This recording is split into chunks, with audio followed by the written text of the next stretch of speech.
1500 में। कौन चिल्लाया है? कहाँ छोड़ गई हैं? अरे तो वहीं रखी होंगी तो दे देगा ना। गिफ्ट किया गया हुआ है।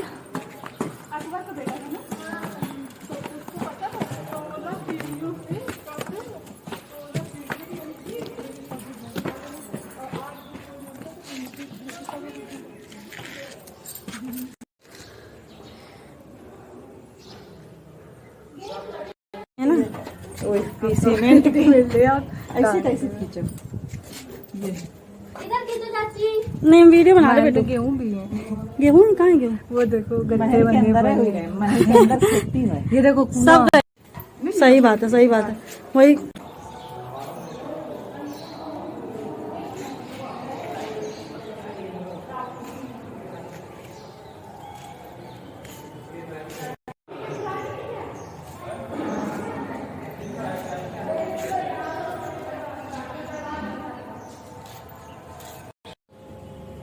वहाँ पर पास में ही एक हरदौल का समाधि है, हरदौल की मंदिर और बैठक भी है। माना जाता है कि वहाँ पर जो नए जोड़े हैं जिनकी शादी होने वाली होती है वह सभी अपने शादी के कार्ड लेकर हरदौल के मंदिर पे चढ़ाते हैं, जिससे कि क्या होता है जो भी उनका भंडारा है कभी भी कम नहीं पड़ता। इसकी भी एक बहुत ही अच्छी कहानी है जो यहाँ की मान्यता है। अगर आप लोग जानना चाहते तो बने रहिए मेरे चैनल पे।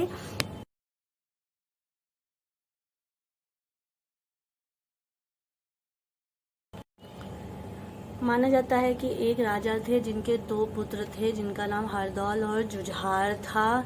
हरदौल जो थे कान के कच्चे थे और जो हरदौल थे बहुत ही ब्रह्मचारी और सच्चे थे। माना जाता है कि हरदौल के बचपन में ही उनकी माँ का देहांत हो गया था, जिसकी वजह से जो जुझार थे उनकी पत्नी और हरदौल की जो भाभी थी महारानी चंपावती, उन्होंने हरदौल का पालन पोषण किया था। लेकिन कुछ समय बाद माना जाता है कि जब हरदौल और बड़े हुए तब कुछ लोगों ने जुझार से उनकी शिकायत की, उनके बारे में अफवाह उड़ाई कि दोनों के बीच में कुछ संबंध है, जिसकी वजह से जुझार को बहुत क्रोध आया और उन्होंने अपनी रानी चंपावती से हरदौल को जहर देने के लिए कहा।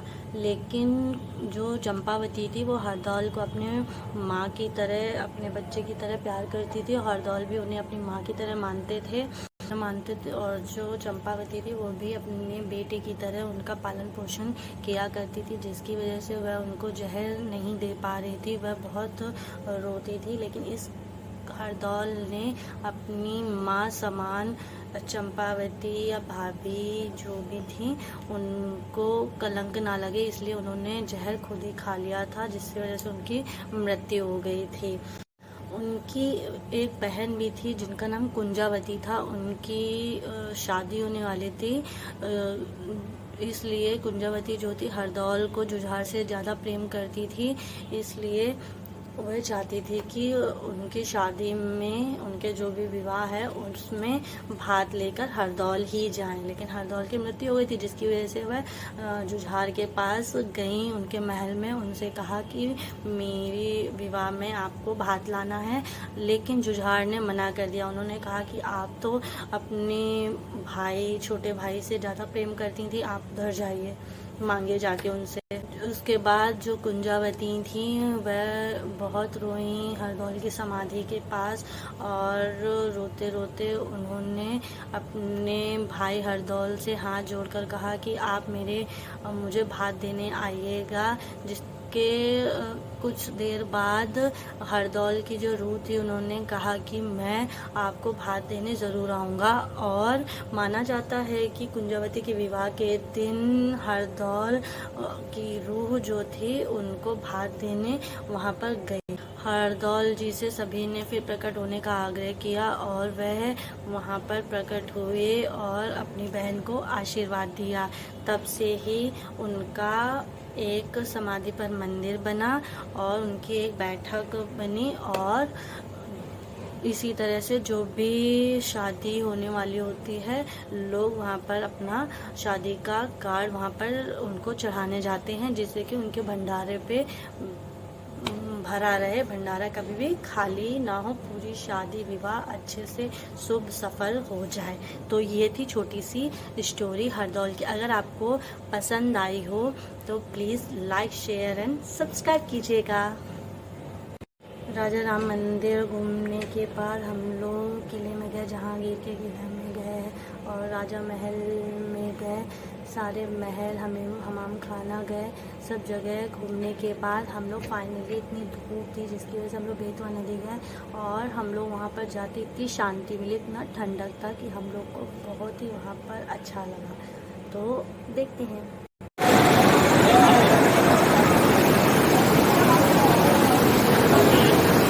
सामने देखो।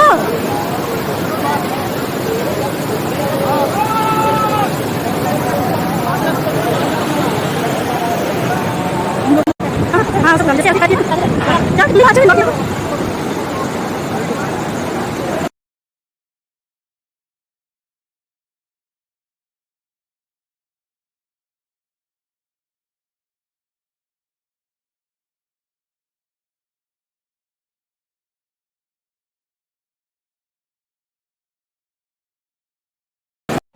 सो बस फाइनली ये स्टोरी थी राजा राम मंदिर की, और I hope you like my blog. If you like my blog please like share and subscribe. आप लोग मुझे कमेंट भी कर सकते हो नीचे।